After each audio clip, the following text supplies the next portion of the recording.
kugira ngo umuntu wese ahabwe ibikwiriye ibyo yakoze akiri mu mubiri ari ibyiza cyangwa ibibi. It's written, for we must all appear before the judgment seat of Christ, so that each one may receive what is due for what he has done in the body, whether good or evil. Uyu ni umukozi w'Imana. This is the servant of God. Yari ari mu itorero ry'i Korinto. He was in the church of Corinth. Arabahamagara arababwira ati ndagira ngo mbabwire ngo mukwiye kwibuka. He called them and then he was like, you have to remember. Yuko buri wese. Everybody. Na pastor arimo. Even the pastor. Na president arimo. Even president. Na Alfred arimo. And Alfred. Buri wese akwiriye kuzagaragarizwa imbere y'intebe y'imanza ya Kristo. Everybody must appear before the judgment seat of Christ. Hanyuma kugira ngo umuntu wese ahabwe ibikwiriye ibyo yakoze, so that everybody may get according to what he has done when he was in the ari ibyiza cyangwa ibibi. Reka dusuppose ko aka kanya ubu ngubu intebe birangiye. Let us just think that maybe right now it's done. Tugeze kuruba imbere y'intebe y'imanza. We are now before the judgment seat of Christ. Wakumva bimeze bite? Ubu aka kanya birarangiye. Oh man, like what do you ugiye think? wibona imbere y'intebe y'imanza. Right now maybe the end has come and then you're before the judgment seat of Christ. Ubu nyine biterwa ari impande ebyiri. Hajya kumva ari byiza. Ko maze gutsinda nyine.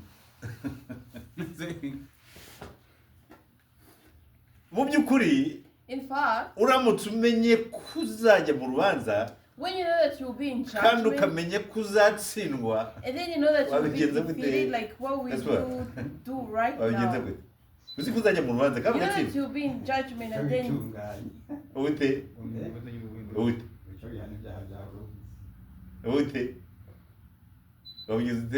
what can you do, like when you know you're going to judge? Ugiye mu rubanza. You're going to Maze kubona ko judge. tuzagera mu rubanza. You see that you are going to judgment. None ugiye mu rubanza ukaba uzi ko you're going hari before ibintu the bikurega judge ugomba and you gutsinda. know that in you have Wabyitwaramo. many things against you. Wagira gute?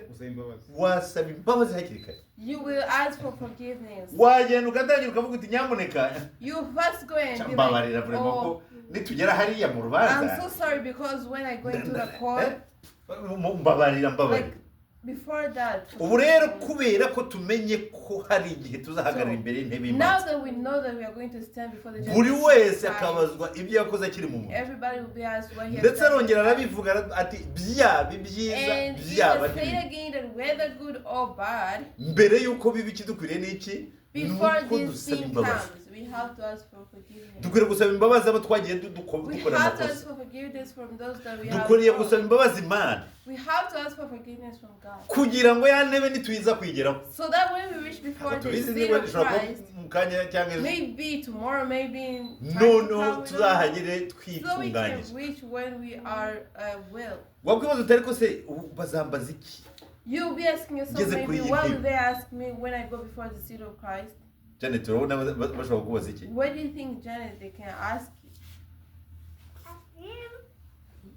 bavuze ko ari ibyo twakoze ari byiza cyangwa ibibi.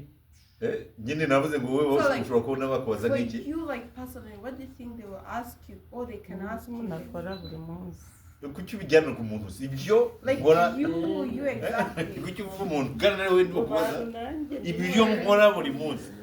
Like maybe they ask me what I do every day. Wowe bite mahoro bazakubaza ingwiki?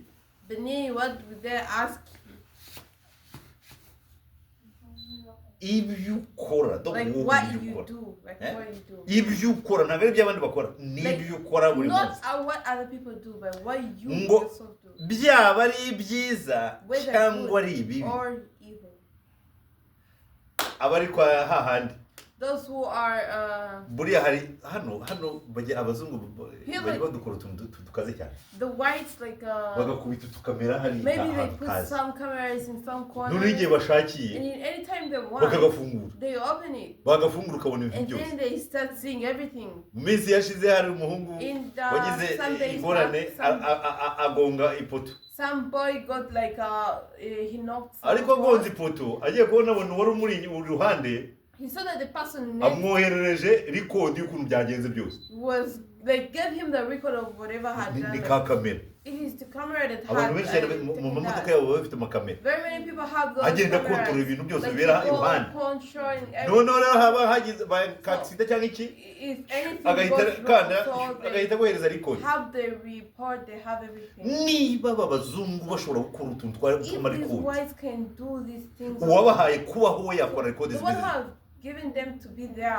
what record about rero zirakorwa buri munsi recording, ibyo wakoze hahandi what ukora you've done, where you work. record haba hari akamashini kari There is kodinga some machine that is ibyo uzazamukana recording hano what kuri intebe you y'imanza come before, waba uri iwawe mu rugo whether you are at home, kara kuri kodinga like everything they are yewe recording. aka kamashini ko kari kodinga n'ibyo utasohoye ku munwa It also records what n'ibyakurekeye mu mutwe wawe what has just happened. ibyo in your life, watekereje what you muze thought n'ubu ibyo about. urimo kuntekerezaho Like what kuko you're arimo thinking kuri about me, kodinga maybe right now, maybe it's recording. ibyo byose rero bikazagira bite bikazaza mu All that rubanza will come into judgment. iby'aka kamashini rero byo bitekereza ni kari ni byinshi cyane Machine like is. hanyuma noneho ukaza mu rubanza waza mu rubanza Then you ukaza come into judgment and cya then gihe wa muntu ko mutekerezaga you'll be na like, mutekerezaga iki nabi the other time you were thinking about this isaha person n'iminota wrongly, the time, bikaza the kurekara hours, like uko wantekerezaga like they come on the uko board and wibwiraga. then you'll be like ibyo byose everything bikazagaragara comes into light. tumaze kubona rero ko umenye ko uzajya mu rubanza So we've seen that when you know that you're going to ikintu judgment, ukwiriye gukora ni the ukugira thing gute that you have to do is ni what? ugusaba imbabazi ni Is ukwikirana to ask kandi ko for ijambo ry'Imana forgiveness. ritubwira This is what the Bible ngo tells us muri that. matayo ibice bitanu In ngo Matthew wikiranure chapter 5, n'ukurega you have mukiri to mu nzira ask for forgiveness. matayo ibice bitanu niko bavuga In Matthew chapter 5, ngo verse 1, it says, wikiranure n'ukurega mukiri mu nzira 25 5:25, Matthew 5:25. ngo wikiranure vuba n'ukurega mukiri mu nzira mutari mwagera mu rubanza Like come to terms quickly with your accuser, ukurega ye kugushyikiriza so umucamanza that your accuser does not hand you over to umucamanza the judge, ataguha umusirikare and the judge will hand you to the guard, akagushyira mu nzu y'imbohe and you will be put into prison. ngo ndakubwira ukuri Truly I yuko say to you, utazavamo rwose you will never get out keretse until wishyuye umwenda wose you paid the last hadasigaye ikuta na rimwe penny. mu rubanza haba hari ibintu bikomeye cyane Hey, the judgment is so hard over there. haba hariho caje nyine wibuka gucaginga There is a church twebwe rero for us. dufite amahirwe kuko twamenye Kristo We are blessed because we know Christ. abamwizera bose Whoever believes in him, abo ngo ntabwo bizajya bacirwaho iteka those ones will not be condemned kuko avoka wacu azaba ahari because our advocate niyo is mpamvu iyo there. twaje nk'aha ngaha That's why when we come in a place like this, wagombye gutekereza kuri uwo Yesu kuri you uwo have avoka to wawe just think about that advocate, Jesus aho Christ. waba uri hariya ugaba utekereza kuri avoka wawe Wherever you are, think about him, your ukavuga uti avoka advocate. ariko hari ibyo amaze gukora mu kanya You'll be like, there is something I have done maybe sometime back here. nta kundi buriya ni charge ariko Like it's the child that you mbabarira have, mbabarira but forgive me urebe about uburyo it. ubihindura Like rwose see how mbabarira you can change it, how you can. imbabazi dusaba buri munsi buri So the segonda forgiveness that we are asked every time, nizo zonyine zisiba biriya bintu that byose is what just erases everything that you've done. zikabivanaho It removes everything. sema amina Amen. kugira ngo tutazajya mu rubanza So that we cannot go into judgment. amaraso ya Kristo niyo yonyine asiba ibyo bintu Only byose the blood of Christ erases bashobora that. kukubaza iki rero So what will they ask you? buri wese Maybe, what bazamubaza can I ask you? ibihuye n'ibyo They will yakoze ask you of what you've done. batubwira ko nta muntu usa n'undi They tell us there is no person who looks like the other. Israel urabizi ko nta muntu usa n'undi Do you know that Israel? Israel nta muntu n'umwe usa n'undi There is nobody who Buri muntu looks ni exactly like the unique. other. Like everybody is unique. nubwo waba nawe wabyaye burya hari ibintu Though it's udakuriyeho na your child, gato like there are some things that you don't Umuntu make ni like on unique. that person. Like everybody is kuba umuntu unique. ari unique So if everybody is ni unique, ukuvuga ko buri wese azabazwa akurikije ibyo Imana yamushinze everybody that will ask them according to what God has maybe handed uzi over to them. icyongereza ntabwo azabazwa nk'utakizi The one who knows English maybe will not be asked like wize someone amashuri who menshi doesn't ntabwo know. azabazwa The nk'utarayize one who has been educated and then the one who has not. uwagize amafaranga ntago The azabazwa one who nk'utarayagize, has a lot of money and the one who did not have, maybe they will not be as uwabyaye ntago azabazwa nk'utarabyaye, maybe the one who produced or gave birth will not be as the same way as the one who uwashatse ntago azabazwa nk'utarashatse. and the one who was married and the one who was not. Turumvikana twese? Are we together? Buri wese azabazwa akurikije Everybody will be uwo asked ari. according to who they are. Niyo mpamvu And that's why buri wese aho ari hose, everybody, wherever buri they wese aba are, akwiriye kwikontorora akareba niba you have to ahagaze neza control muri umwana. yourself and see if you're standing well. Niba uri umwana If you're a kid, ukareba uko wifashe ku mubyeyi, you see how you're standing with your kuko parents uzabibazwa. because you'll be asked about that. Umubyeyi wawe wagutwise, The parent, the mother who gave birth to ejo you. batubwiye umudamu They told us of somebody, w'inshuti wapfuye of a abyara, friend who abyara she produced and arangije then after producing, arava aba arapfuye, then she bled and then she died. amaze kubyara amaze kubyara. After giving Ubu birth. n'akana gahitaga, Now after the kid died, the baby died.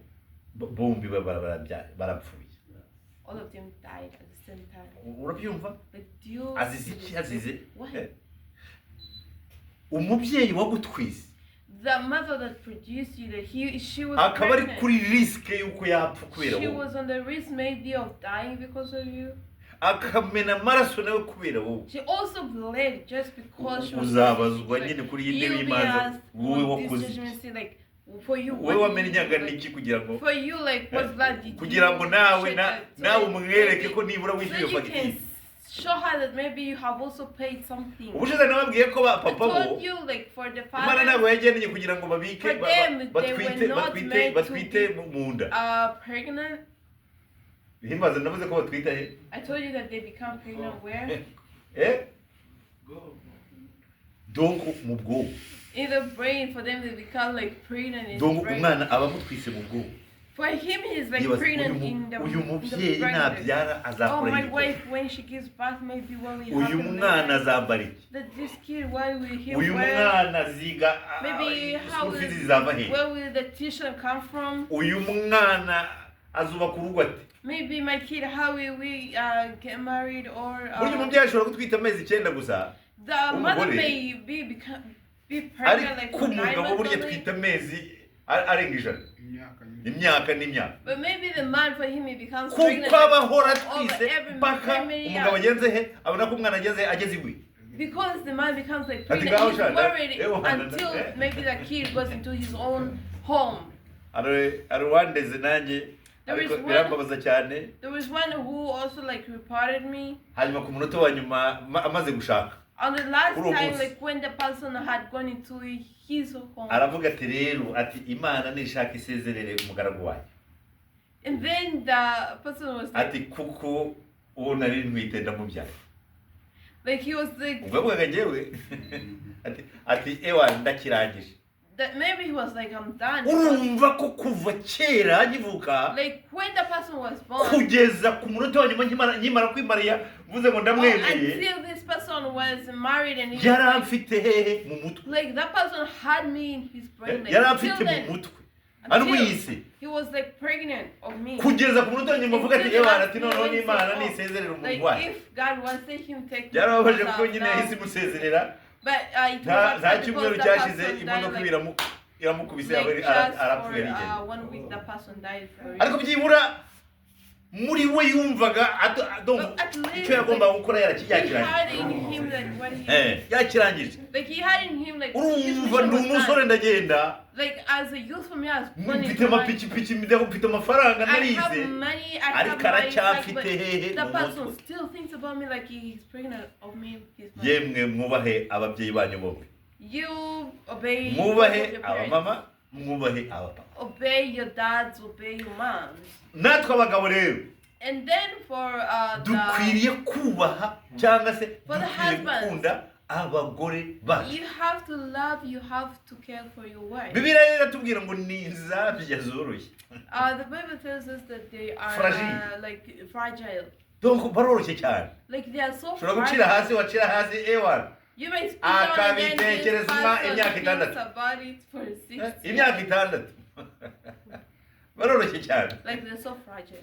uko turi kubafata rero So nabyo the way we handle it bizagaragara bizaza imbere y'intebe y'imanza to ya like Kristo. before the judgment seat of Christ. Babyumva muzehe? Like, you understand? Bizaza imbere y'intebe y'imanza yande ya Kristo. It will come before the judgment seat of Niyo Christ. mpamvu gushaka That's yemwe why abana bajeni muragomba you- kwitonda cyane. you have cyane to be ariko careful while you are. tuvuga ngo yewe namba ndareba ufite icyarimwe kigeze Because hariya maybe that for me I will akasha see the person who has a long beard akasha or a short one, cyangwa ufite ikibuno kigeze or hariya one who akasha. has a big butt or no. Kwitonda.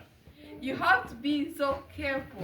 Kwitonda Like you have to be kugira so ngo careful. umenye niba urwo rwaba utazarukubita So that you know whether that person you will not disappoint cyangwa them utazarushwanyaguza. or you will just break them down. Abagore namwe And then the wife, Bibiliya itegeka ko mukwiriye kuganduka the Bible tells us or use kuko nutaganduka bizaza ku ntebe you y'imanza. have to submit to your husbands, because if you don't, it will come before the Harimo abataganduka nyine akavuga Some wives do not submit to their husbands. waca They are the cyane head, cyane ko muri ibi maybe, bihugu by'amahanga. maybe more especially in the West. Ariko birimo kutwibutsa ko But the Bible reminds us nutaganduka that if you don't submit, uzabibazwa ku you munsi also be w'amateka. asked about that on the judgment seat of Christ. Aho dukorera hanze aha ngaha So where we work from, hari igihe ureba ku jisho ugukoresha ukanebwa. sometimes you see maybe the boss and Ka then kamashini ko kaba karimo kurikodeka. that machine is Nubwo recording. boss wawe atakubona Whether ariko your boss akamashini is kaba not karimo seeing you, kurikodeka. but the machine is recording. Kuko what urimo kurya amafaranga you were utakoreye. just eating money that maybe you didn't work for. Nibura harimo abidesida akavuga ati genda biretse sinzanasubira. Some people maybe decide I'll be like, oh, for me, I'll never go back. sabize waho Ati ndabiretse. That for me, I leave it Ariko mu on. byukuri menya ko byanze bikunze. You have to know for sure. Uzabibazwa. Uzi niwe ntabwo You'll nabyo be ushobora asked kubibazwa. Ushobora all about kubibazwa that. ukavuga ni iki gituma udakora kandi ufite imbaraga. They will ask you that, why don't you work yet you have Harimo that? nabo bashobora kwirukana umunsi wa mbere. Someday, maybe they, Abana kabati zidasubirayo none tuzongera kunyirukana.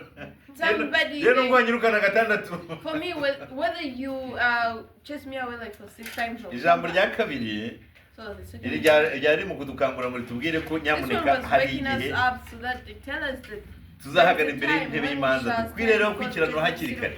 So we have to ask for Yego. forgiveness. ndabona se umuntu yamaze kwikiranura yazabazwa Oya ntabwo yababazwa.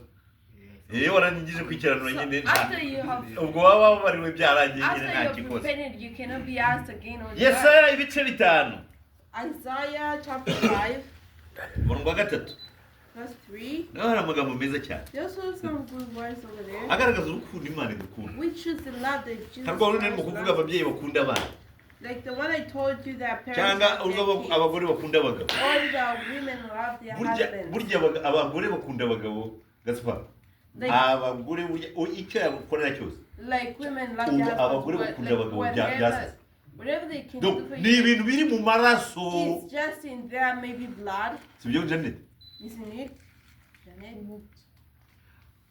Ashobora kugutera umugeri She ariko may- wapima mu munuza She mu may, or mutima maybe ugasanga slap you or urukundo kick ruri you, full. but when you check in her heart, wageze you full find kandi like agutera she umugeri. still has the love for you. Nuko baremye. That's just how they're created. Nuko bagize gute baremye. That's how they're created. Baradukunda cyane rwose. They love us. They love us. Hanyuma hari haravuga mu kirero And then what ngo does it say yemwe here? mwa baturage b'i Yerusalemu mwe Now, all inhabitants of namwe bagabo b'i Buyuda and men of Judah, nimudukize njyewe n'uruzabibu rwanjye. judge me between me and my. Ikintu nari nkwiriye gukorera uruzabibu rwanjye nasize ni What ikihe? more was there to do for my vineyard Ko nari niringiye ko ruzera inzabibu that I have not done? niki cyatumye rwera indibu?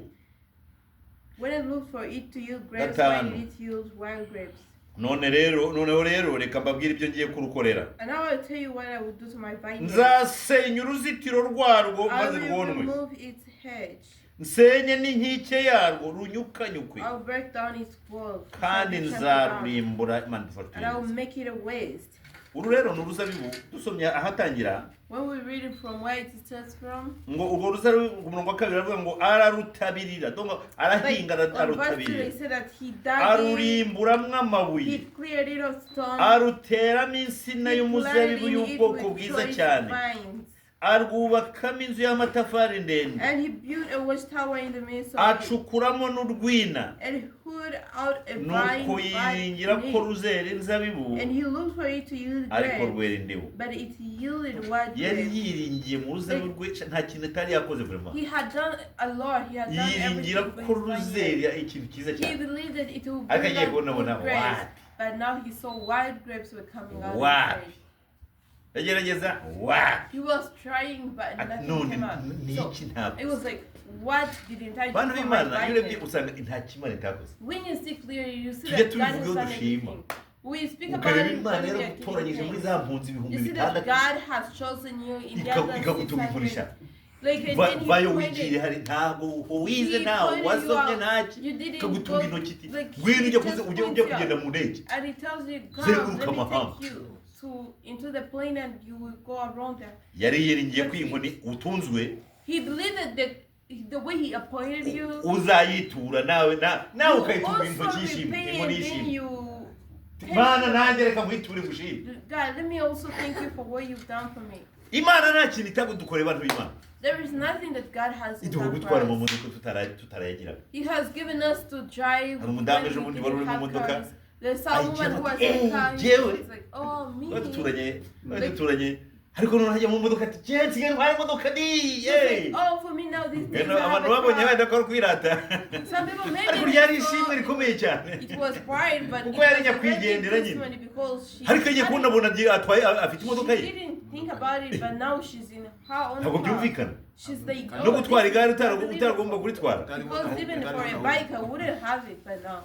imana rero nta kitadukore bantu b'imana So there is nothing that God hasn't done njya njya for mu us. mashopu hariya I go into the nkabona shops and ndimo kugenda n'abazungu twese dukura I utuntu see that I'm ufata all icyo ushaka wise. cyose You take whatever you ajya want. ajya mbega abantu b'imana ya kamera burya ariko burya ibitureba yo But mu this ijuru camera is seeing us. ufata icyo ushaka Like, cyose you are taking whatever Eh? you want. ufata icyo ushaka cyose Like you are picking whatever you want. mbega ibyo warabitekerezaga wigeze unabirotamaho Did you ever think about it? wigeze unabirota ko uzajya ugera muri supermarket ugaturamo icyo ushaka You ukamara think that you're going to maybe the supermarkets and then buy whatever you nta want? nubwo imana nta n'ibifaranga bigenda bikuvuna ari ugukozaho gusa It's not that you carry money, you just ntazabyishyura tap ntazabyishyura without bank, credit card, whatever. nta kimana itadukoreye abantu b'imana There is nothing. yari yiteze rero noneho ko nituza nkaha mu caca He said maybe he thought that when we would genda come into ugapfukama hariya such a mu place, nguni hanyuma noneho ukabibwira uti you imana go maybe ndagushimye into bra some corner and you'll be like, God, I thank you ndagushimye for all the jewe things ukamera done nkaho for ndi me. jewe rwose ntacyo ndi umunyabyaha And you'll ndagushimye be like, wowe for me, rwose I'm ntacyo a utanga sinner. Like there is nothing for you you haven't done for me. ndagushimye I thank you for all. undi akaba ari hariya ati nanjye And then I'm ndagushimye going into another corner and be like, oh God, I ariko also ngugiye thank you for kubona what you've ngibona done. But after God was seeing it, ntarize ati there are no results. He has no results. akaga gakomeye cyane It's like, ubwo none uriye and then now, ngiye kurusenya I will crush it ngiye out. kuvanaho ikiruzitiye I will remove its fence. nyukanyuka I will trample it down. bano b'imana hari ibintu People of God. hari ibintu bituziritse There are some things that are tying us together. gaspar ubu Genevieve akuvuye iruhande Like Ntabwo when your ntabwo wife twe goes kuvuga away, wenda like ngo akuvuye iruhande maybe when she goes away from wahita you, ubona ko yari akubereye uruzitiro rudasanzwe you will see exactly that she was making like That's a sad. fence around you. reka nabwirwa muvuga ariko hari umugabo wagize ingorane kurusha umugore mu minsi ishize There is a man who ariko became afite akaga widowed, like, gakomeye cyane but now he's so stressed out. ariko kubwira ati abagore bose ubu ewana bariko bampamagara bankururana nabo Like, dusengana mu nsengero all mbi the women are now like nabo basengana mu nsengero they are pulling him down there. mugira ikibazo ngo That for you ngo don't mugira have a ikibazo problem. ngo mushireho kuri aka telefone gusa That let me just kuki do batahamagaraga kera like they weren't hari going uruzitiro. because there was a fence around him, nuko but right hari now no. uruzitiro Because there was a fence, like, buriya ni uruzitiro rukomeye cyane like it's a very strong. nawe kandi uriya ni uruzitiro And rukomeye cyane even kuri to wowe you, your abadayimoni husband, barajya the barajya fence kugira around you. ngo Like even bagahunga demons, they run away. umubyeyi wawe ni uruzitiro Like your rudasanzwe barimo parent is a fence around you. uramutse umuvuyeho gatoya ukajya When you go muri away, twa tuzu twa turi hirya maybe you n'ubu go and rent your own house somewhere, like sha wanyukanyuka ukumirwa nyine ukumirwa neza Maybe you'll cyane be trampled down. ukamera nk'uyu nguyu wirase You'll be like akagenda this one who went- akajya gusangira n'ingurube Like the prodigal son who went into the ese pit yaragihari na nyina hari n'abarumuna be bahari n'abakuru be bahari was, ariko kubera ko yavuye mu ruzitiro but because he had gone away from Mbega the shara friends that he ukanyuka shara. had, so amafaranga yari afite all ayoberwa the money ikibunya he ukanyutse had, it's bwa bwenge yari afite ayoberwa ikibunya ukanyutse all the knowledge he thought that he aratangira had, ajya was trampled gusaba down. ingurube Then ngo basangire he wanted now to feed with the pigs. dufite inzitiro We igicaci have like this church of uru ni ours uruzitiro rukaze cyane is a fence around umwe us. aturuka hariya agasenga One bari barimo person kutubwira ibyo uri mu ndege They were telling us of the person. turamukurikirana kubera iki kuko yari ari mu ruzitiro We are following turamusengera us tuvuga tuti because nyamuneka she mana was mugire among neza us. kuko We are icaci praying ni that God uruzitiro rukomeye cyane can do her well because satani yatangiye kureba gutya kureba gutya aravuga ati Satan is like trying to fight here urase and there. ningerayo hanyuma uri agakubita ikibombe kigashwanya So he was like, kigashwanya maybe if I go attack her and then the other one uruzitiro rukomeye prays, cyane but cyane it's like a fence, a very strong fence around it. aha rero bavuze bati And then here they say that kubera ko rutazi ibiri ngiye gusenya uruzitiro I will now trample it down, crush it down. ikibazo rero nuko tujye twisenyera inzitiro zacu natwe ubwacu The problem is that sometimes you crush ugasanga your own uri fences. gukubita umugeni You find that ariko you're kicking papa it. umariye iki That you, dad, what are you doing? What are you? urarwisenyera kure Like you're crushing it down yourself. imana idufashe tugere neza May God help us. umuririmbyi yararirimbye aravuga ngo nimuze turebe imbere The singer said, "Let us come and dutegereze wait. igitondo Let us come and wait for the morning. twiringire imana Let us believe in God. twibuke gusa ibyo imana yadukoreye ni Let byinshi us remember what God has done for us. It's ese a lot. ese tugende mu rubanza oya No. Should we go into twisunge judgment? yesu No. kugira ngo Let us atwoze ibyaha just believe in God so that He ese can twisenyere remove all the inzitiro sins. zacu Can we? No. Should we Ahubwo tugerageze crush our tuzubake. offenses? But let us try and nababwiye build kimwe mu them. biti bibyubaka cyane kiri muri bakore ntibakabivuga ngo urukundo I told rwihanganira you byose what can help urukundo you. rubabarira byose It's love, Urukundo love which rwizera is byose. patient, love which igihe endures wumva all urukundo things. rwabuze When you feel like there is no love in you, mu gihe ubona ko utagifite urukundo menya yuko uwo mwuka yabonye kuyoborwa n'umubiri wawe musaba utigaruka like you have Eh? to always see that you have that love in you. reka ndangize mbabwira ngo Let me end by nkuko saying, muririmbyi yavuze ngo nimuze turebe imbere as the singer said, let us come and watch. mbigishe gutwara igare Let me help you. muze uzi gutwara igare Do you know how to ride a bike? igare reka rero ni igare ndarizi kutwara uzi ntabwo igare bari andi magare navuta ntwara ni igare nyine igare risanzwe Use your bike. Like, ubu you know urakanyonga how, neza cyane ndakanyonga ndetse bitwara neza neza muri Afurika ariko like I know how to ride it. ati ndizi kuritwara muri afurika I just know how to ride it maybe in Africa. hano ntabwo aramenya ukuntu baritwara He's not yet tried it here. hanyuma muze wundi rero nizere ko ubonye ikiraka cyo kuzamwigisha ukuntu batwara igare muri Canada gutwara igare rero no Riding muri a afurika ni bike. kimwe no muri Canada In baritwara kimwe Africa, it's the same with Canada. dutwara igare kera batwigisha gutwara igare When they were teaching us hari ibintu bitatu batubwiye to ride, there's some three things. icya mbere The first baratubwiye thing, iyo ushaka gutwara igare they told us when you want to ride, ureba imbere like you just look forward. sibyo muze Isn't it? ureba imbere ntabwo ureba mu igare You look forward, you don't iyo look ugiye at kureba mu the igare bike. genda biteguye kwambwiye ngo uzi gutwara igare uragwa nyine Uragwa. Like when you just look at the bike instead of Uragwa. seeing in front, you uba go ugomba down. kureba iyo ujya You have to just look where you are ubanza rero mpamvu going. umuririmbyi yavuze ati muze turebe imbere That's why maybe the singer muri uyu said, mwaka makumyabiri na let us gatandatu look muze forward. turebe imbere 2026, let us Twe look kureba mu forward. igare. Let's not look twe into kurebamo the- ndani ahubwo turebe imbere Right. Let us turebe aho just look tujye for- turebe let mu us byo look where we turebe are imbere going. hirya Let us look turebe further mu byo in front there. tugambiriye Let us see where we are nimbaza wanting to ntibabona go. ahubwo reba urugo rwawe ugiye kuzubaka mu minsi izaza You guys don't look at the father, maybe look at the home nureba that mu you mu build. minyururu rero uragwa So when you look into the chains, you're yewe gonna ndi fall umunyururu down. I'm like, now a chain. reba imbere reba Just imbere look forward.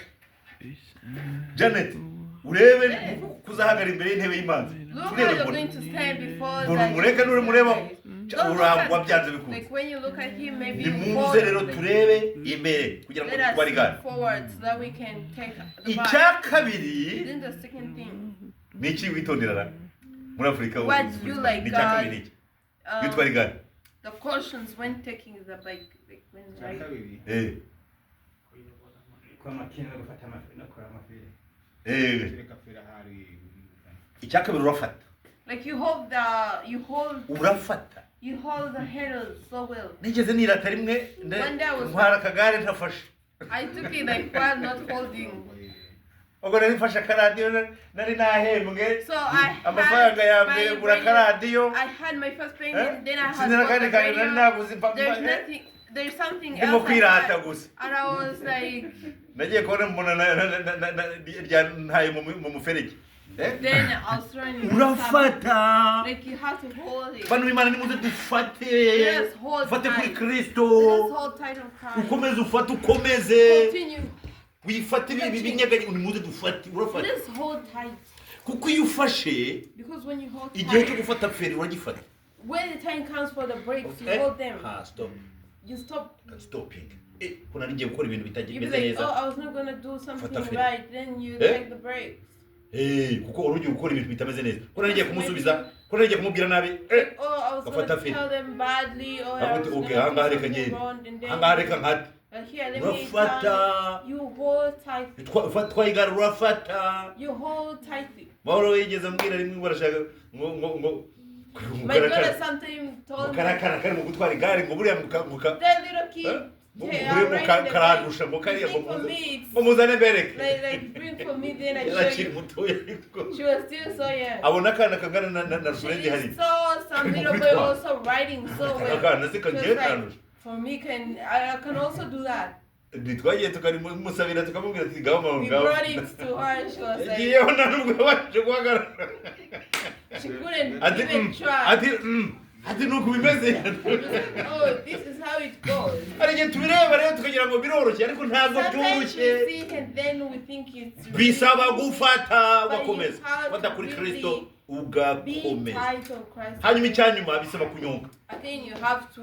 If iyo uhagaze you're kunyonga willing, like ikirimo irabura so, when you don't, dongo birakomeza bikijyana ariko byageraho bigahagarara like the equilibrium Kutanyonze like, se falls away. ariko iyo urimo kunyonga But ikirimo when you biza are riding, there is equilibrium. mu Like, buzima bwacu bwa gikristo so in our lives, dukwiriye guhora tunyonga tujya we imbere have tujya to imbere tunyonga always tugiramo go akabaraga forward, go hora usenga forward, this way go forward, praying constantly. hora in usenga prayer. ariko iyo umuntu unasemura nawe ugomba gusemura You have to continue. You have to continue riding.